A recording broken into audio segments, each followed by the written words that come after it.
ఓం శ్రీమాత్రే నమః. శివానందలహరి 15వ శ్లోకము. ఈ శ్లోకము శివుని కృప వలన జయము కలుగుతుంది అని చెప్తుంది.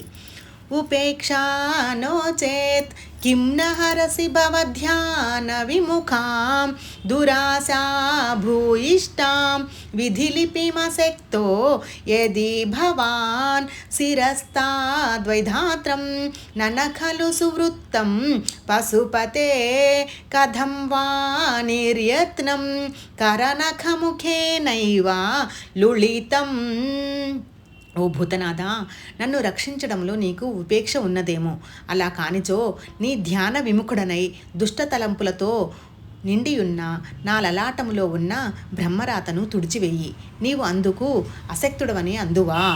అలా అయితే బ్రహ్మరాతను తుడిచివేయలేని వాడవైతే అతని శిరస్సును నఖాగ్రంచే ఎలా ఖండించావు స్వామి? కృష్ణార్పణమస్తు.